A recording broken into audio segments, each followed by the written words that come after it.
Viens. Attendez, on va...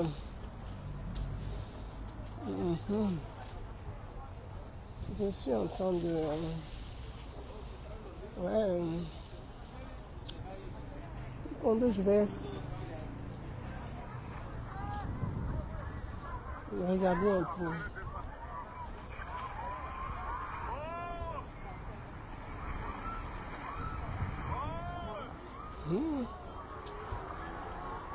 Bon, il y a trop de bruit.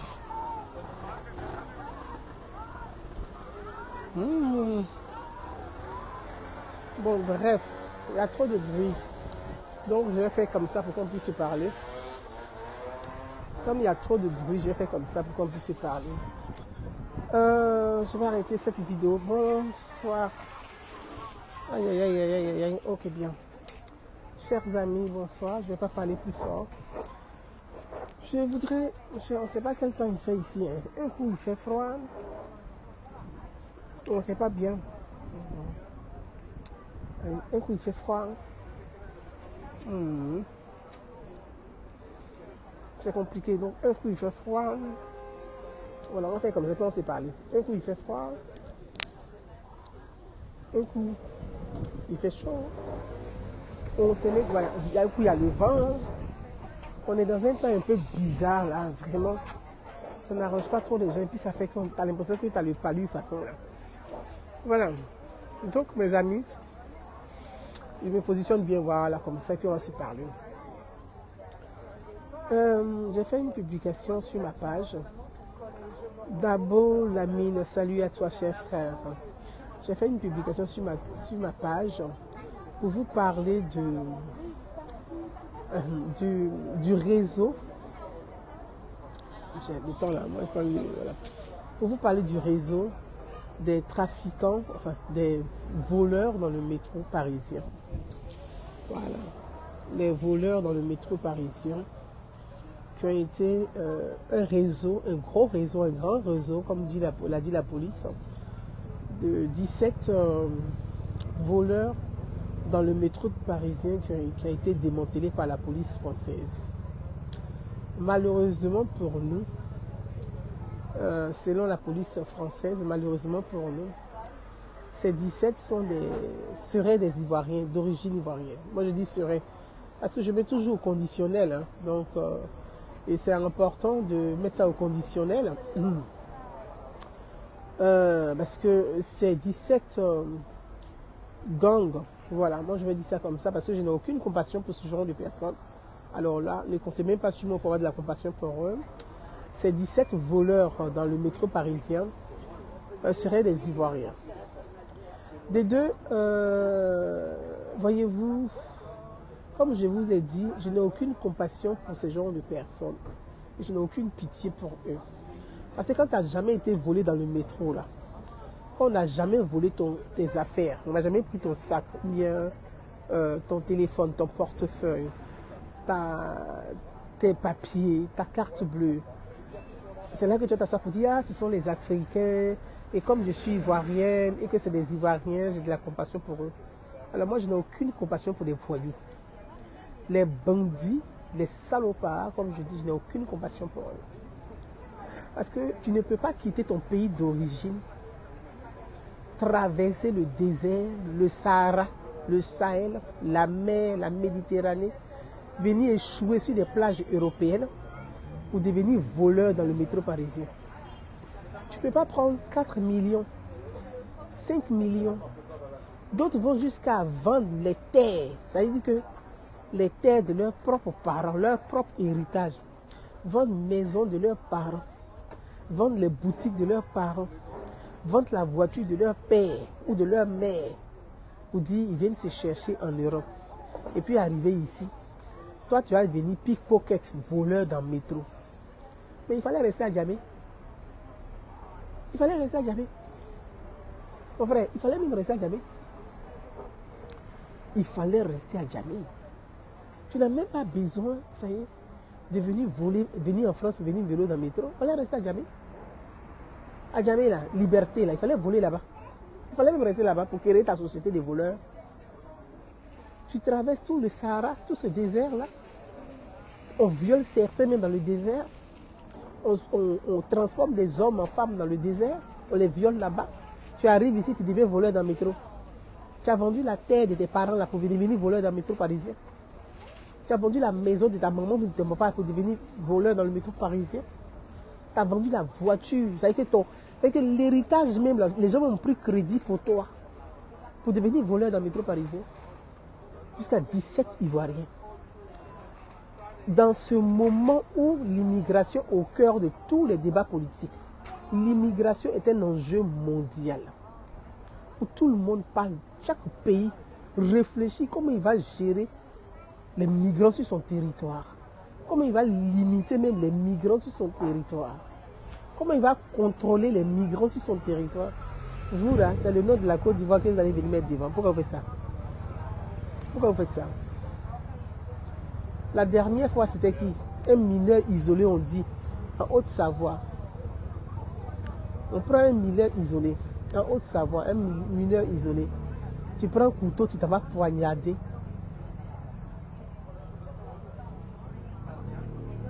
L'encadreur, qui est entre la vie et la mort. Et il met feu au centre d'accueil. C'est-à-dire, tu as quitté ton pays d'origine, où on ne peut pas te prendre en charge là. Tu es venu en France. Tes dents dures, on dirait pour moi, là, tu dis que tu as 16 ans, 14 ans, on a dit qu'il n'y a pas de problème. On te prend, on te met dans un centre d'éducation, la formation professionnelle.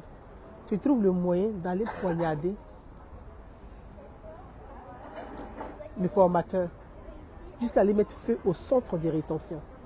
Après, vous êtes étonné que oui, les Blancs sont racistes.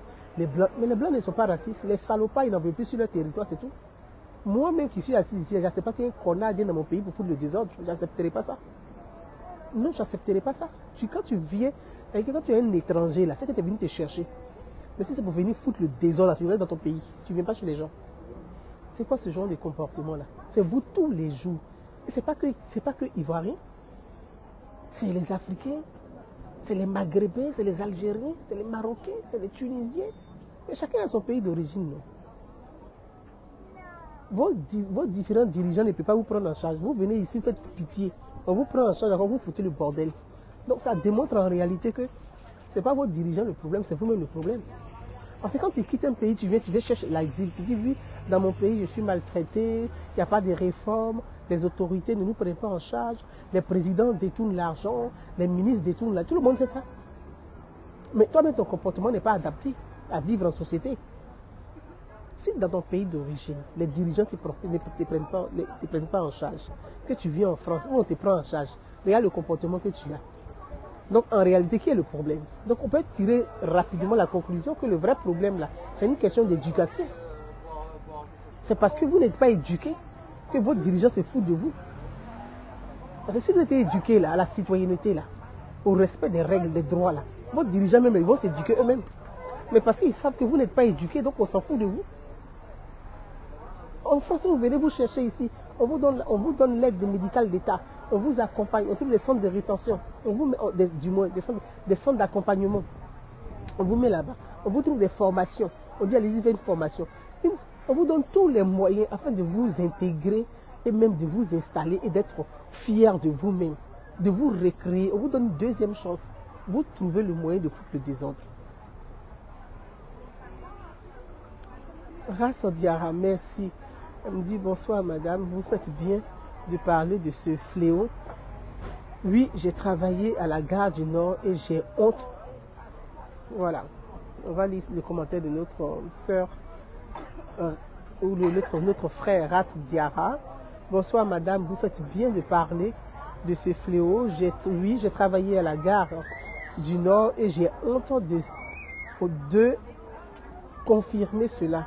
Nous avons eu à interpeller plusieurs jeunes Ivoiriens.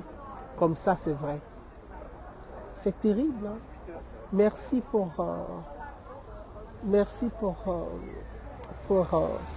la précision. Et puis merci pour...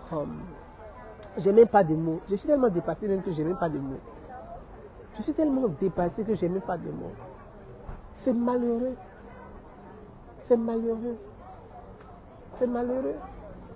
On allume ici l'immigration au cœur du débat. On allume ici. Ivoirien. Si ce n'est pas un Ivoirien, c'est un Guinéen. La dernière fois, c'est un Guinéen mineur d'après lui. Une vieille femme de 87 ans. Une vieille grand-mère de 87 ans. Il s'en va pour voler ses bijoux. Il demande les bijoux et l'argent. Elle dit qu'elle n'a pas d'argent et qu'elle n'a pas de bijoux. Il dit, ok, comme tu n'as pas, tu vas te violer, tu vas me donner une mémé de 80. Mais est-ce que toi, Guinéen, dans ton pays, là, tu peux accepter qu'on vienne, les Blancs viennent violer tes grandes-mères de 87 ans? Vous pouvez accepter ça en Guinée là-bas? Vous pouvez accepter ça en Guinée là-bas? Vous pouvez accepter en Afrique qu'on vienne violer vos grands-mères de 87 ans? Et c'est ce que vous faites ici chez les gens.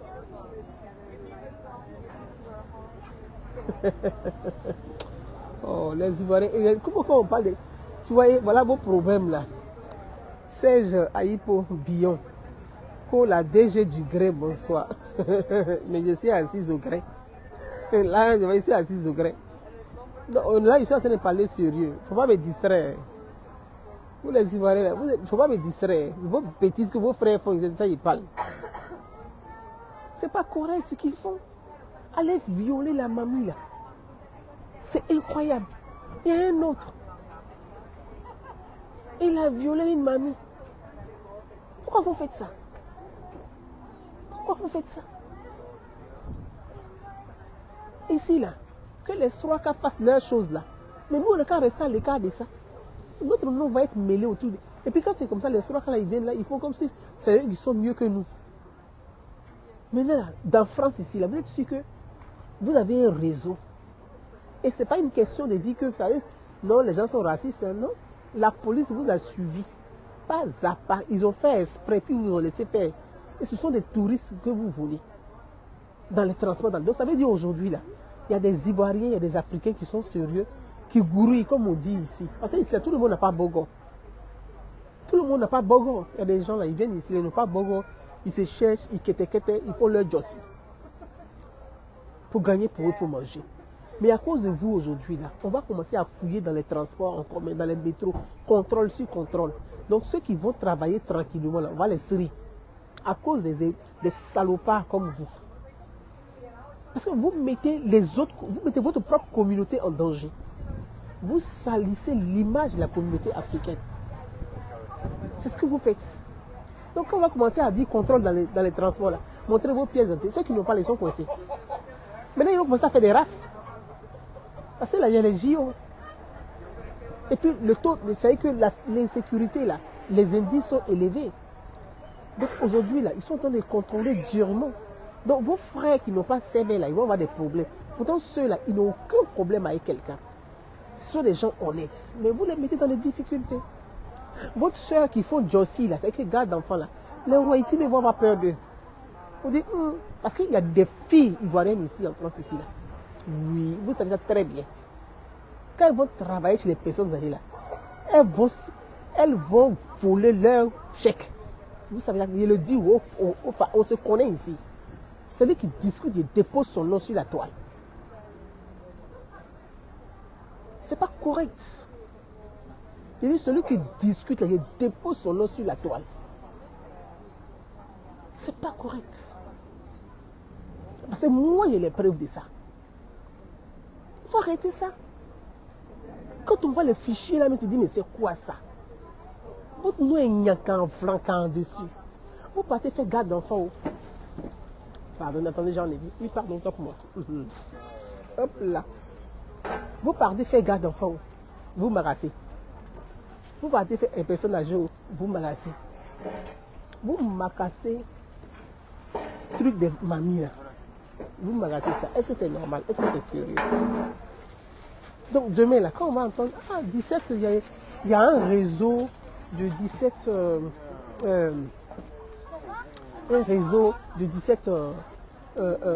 Ivoiriens démantelés qui volent dans le métro. Donc la rentrée, là, actuellement, les vacances approchent. Donc la prochaine rentrée, là, les gens vont commencer à chercher leur jossi, les nounous, vont commencer à chercher le travail, les personnes âgées. Mais vous savez, quand c'est comme ça, là, voilà, je suis dans le groupe de Haïti beaucoup.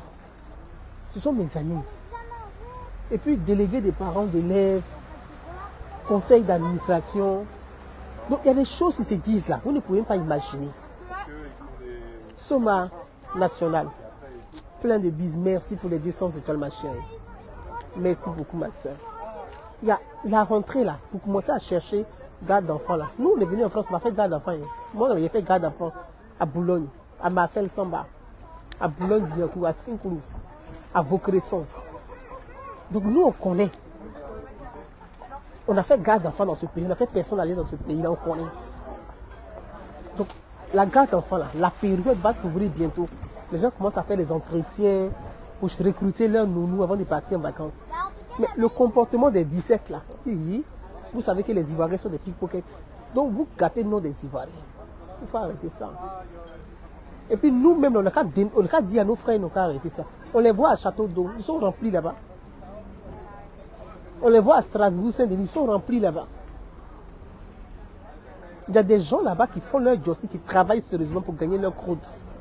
Et puis il y a des voyous vagabonds parmi eux aussi, qui vont pour voler ceux qui travaillent.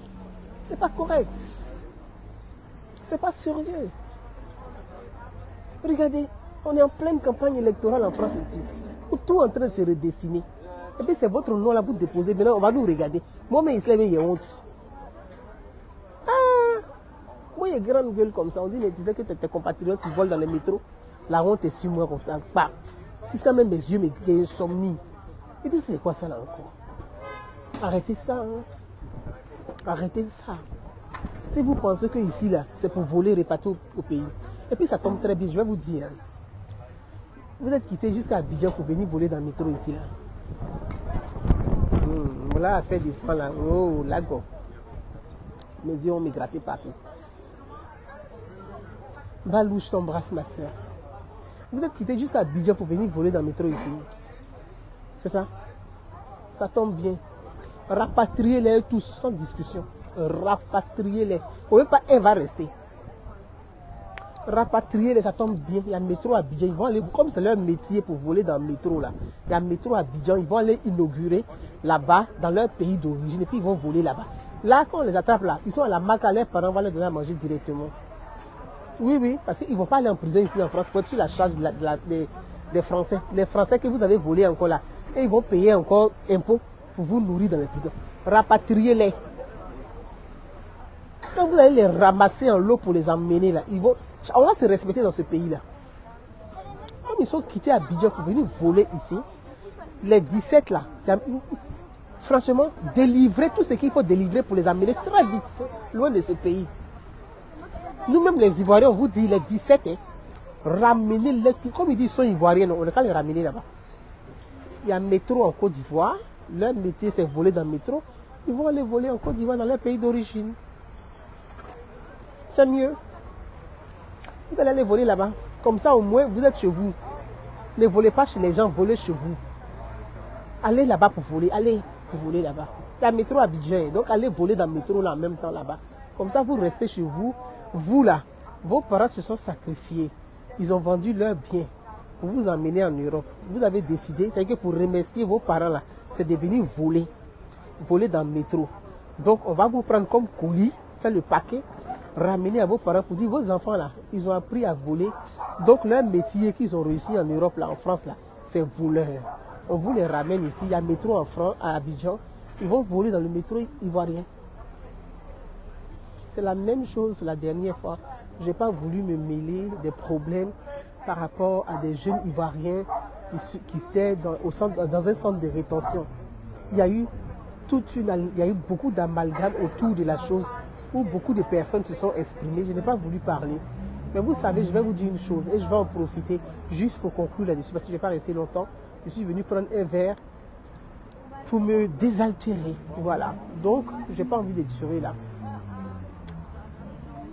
En France, là, quand on t'arrête, c'est-à-dire que quand il y a un problème, il y a des personnes qu'on peut arrêter par erreur ou qui sont souvent à un mauvais endroit.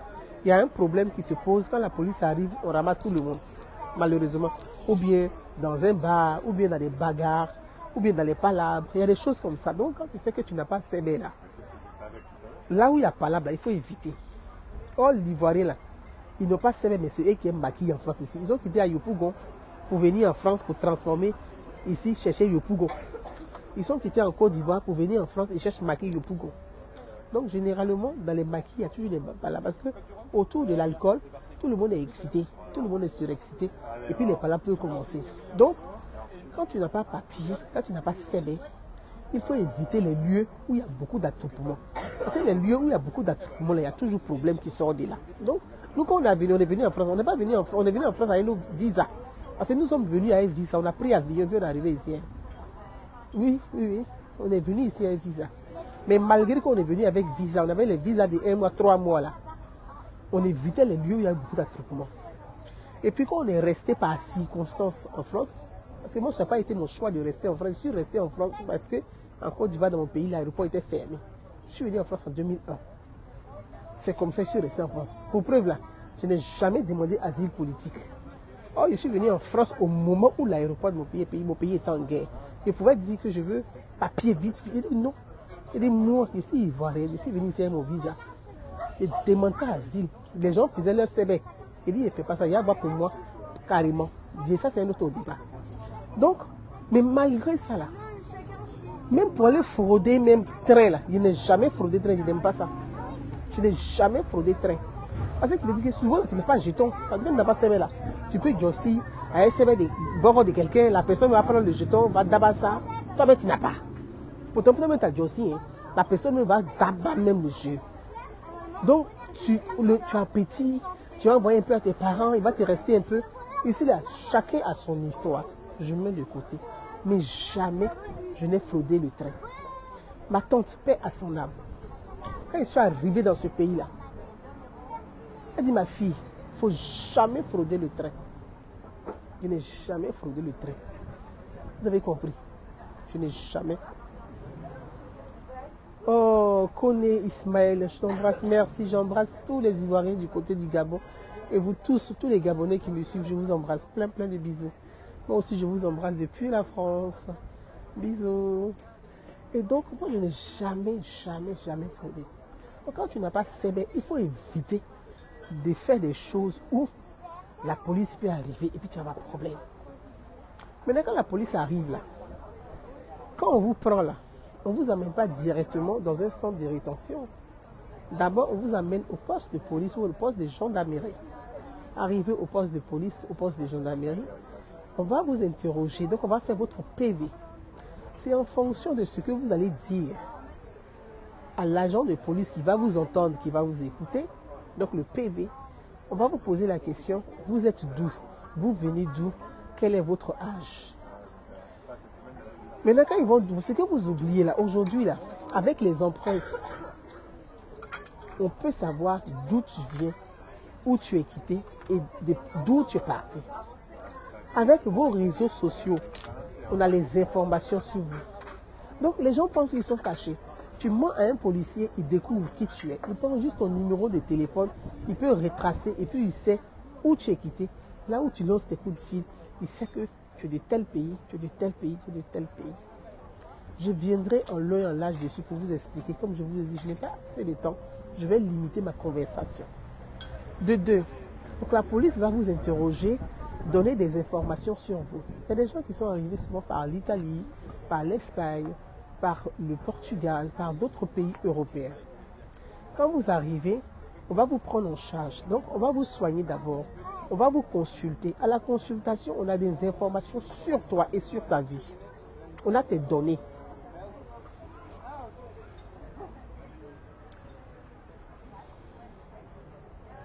Koné Ismaël dit, on a beaucoup de nos frères ivoiriens qui sont en prison ici à cause de ce comportement-là. Voilà. Ça aussi, c'est au Gabon.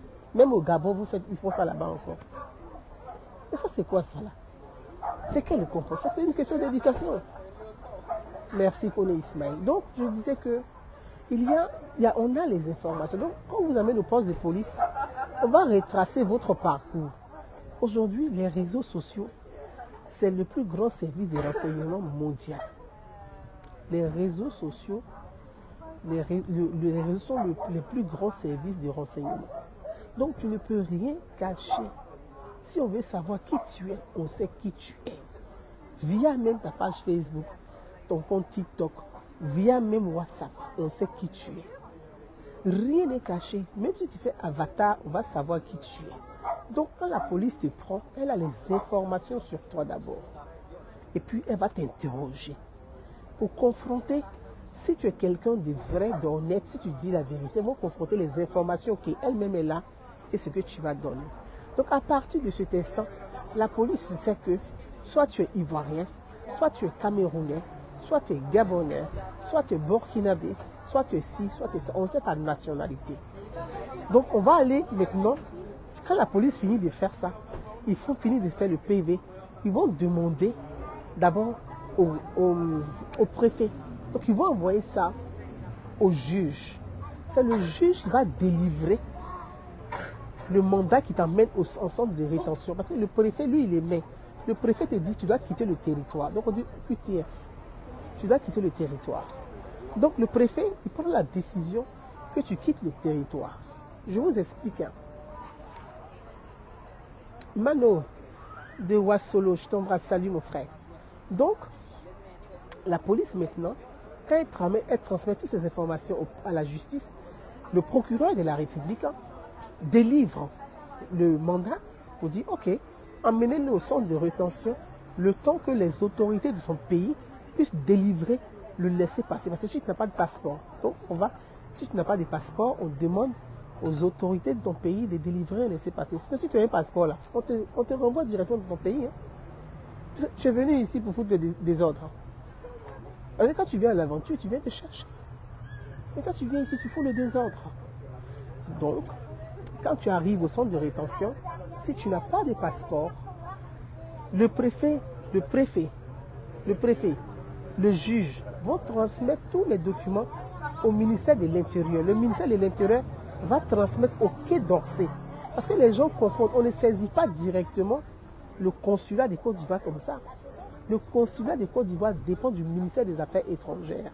Donc le ministère des Affaires étrangères dialogue directement avec le Quai d'Orsay, qui est aussi le ministère des Affaires étrangères en France. Donc tous ces documents-là, on amène ça au ministère des Affaires étrangères. Le Quai d'Orsay va demander, transmettre ça maintenant aux autorités ivoiriennes en France. Pour dire, vous avez des ressortissants qui doivent être reconduits, qui sont ici.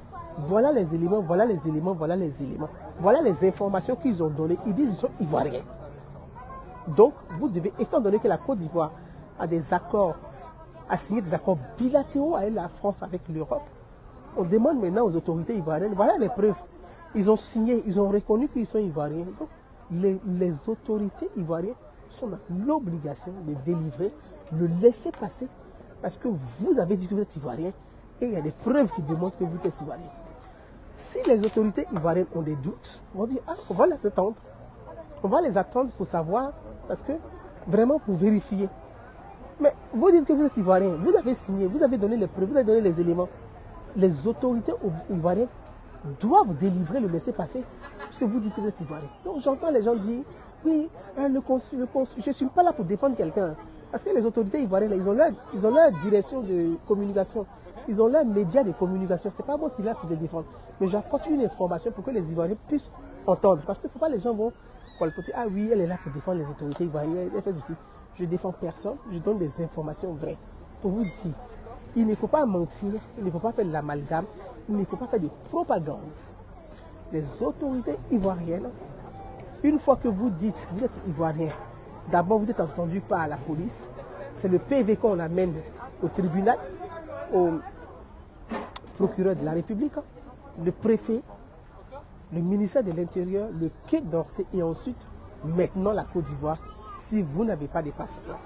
C'est en cela que la Côte d'Ivoire va se tourner, prendre toutes les informations, là, les emmener en Côte d'Ivoire, au niveau du ministère de l'Intérieur de Côte d'Ivoire et même du procureur de la République pour dire ces informations qui nous ont été délivrées, est-ce que tel est vraiment ivoirien? Et là on dit oui, c'est effectivement, ça correspond. On va délivrer le laisser-passer pour t'envoyer maintenant en Côte d'Ivoire.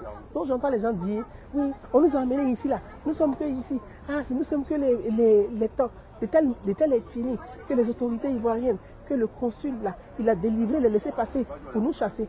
Vous-même là, c'est vous-même qui avez dit que vous êtes ivoirien. Les Camerounais qui sont avec vous là-bas, là, il n'y a pas de double nationalité au Cameroun. Il n'y a pas de double nationalité au Cameroun. C'est strictement interdit. Donc, tout Camerounais, quand on arrête en France, là, il dit jamais qu'il est du Cameroun. Remarquez, pourquoi ils vont en Côte d'Ivoire pour aller chercher passeport ivoirien? Or, quand ils arrivent au consulat, là, quand ils parlent, là, on sait qu'ils ne sont pas ivoiriens. Quand on leur pose la question, là, ils ne peuvent même pas, c'est qu'on sait tout de suite qu'ils ne sont pas de tel pays, ils ne connaissent même pas même le nom de leur village, ils ne connaissent pas leur région, ils connaissent même les ethnies de Côte d'Ivoire. Donc, on sait qu'ils ne sont pas ivoiriens. On ne peut pas délivrer, laisser passer à des gens qui ne sont pas ivoiriens. Donc, les Camerounais, ils ont leur ruse. Et vous êtes assis là-bas, vous faites des vidéos avec eux, vous appelez dehors, oui, on nous a mis ici, on a fait ceci, puis t'attends les Camerounais. Nous, au Cameroun, là, on nous laisse pas laisser passer parce que les autorités camerounaises, il n'y a pas de double nationalité. C'est interdit et c'est strictement interdit. On est Camerounais ou on n'est pas Camerounais. Il n'y a pas de double nationalité. Donc, je vais juste m'arrêter sur ces propos et vous dire que le comportement de certains de nos compatriotes, ce n'est pas acceptable. On est venu ici pour nous chercher. On est venu chercher une vie meilleure. Respectons le pays qui nous accueille. Respectons leurs lois. Respectons leur mode de vie. C'est à nous de nous adapter. Et à eux de s'adapter à notre culture, nos coutumes et nos mœurs. Parce que nous sommes nombreux ici. Chacun a ses identités culturelles. Moi, je suis là, je suis bété et puis je suis ouais. Mais je parle français parce que c'est ma langue officielle. Mais je ne vais pas venir en France ici pour dire que moi, dans ma tradition, ouais, les vendredis, on s'habille en blanc, on met le kaolin sur soi et on casse les œufs sur la tête. Et je ne vais pas l'imposer ça aux Français. Imaginez pour les multitudes d'ethnies qui sont ici. Si chacun devait dire, on doit faire comme dans ma tradition parce que je suis dans un pays, la liberté en France. C'est pour ça que j'ai toujours parlé de liberté, de laïcité et de citoyenneté. Mes frères et sœurs, je vais m'arrêter sur ces propos et dire, je condamne avec la plus grande fermeté ce comportement. J'ai dit, je suis tellement énervé, déçu, attristé de savoir que ces 17 bandits-là viennent de mon pays, d'origine. Et à nous de dénoncer ça. Souvent, on entend, on voit des Africains sur des plateaux de télé, quand ils arrivent là, on leur pose la question, ils sont là, oui, oh, ce sont les jeunes, il faut... Parce que vous voyez, ce genre de personnes n'arrange pas notre image. Quand ton enfant fait quelque chose qui n'est pas bon là, c'est à toi de dénoncer pour dire ce qu'il a fait n'est pas bon. Mais quand toi tu viens pour justifier, tu es en train de salir l'image de toute une communauté. Et ça aussi, c'est pas bien. Parce que ne permettons pas aux gens, pour des questions électoralistes, de donner une mauvaise image de nous. Du genre, ah oui, ah non, ben vous savez, ce sont des jeunes, on trouve des excuses.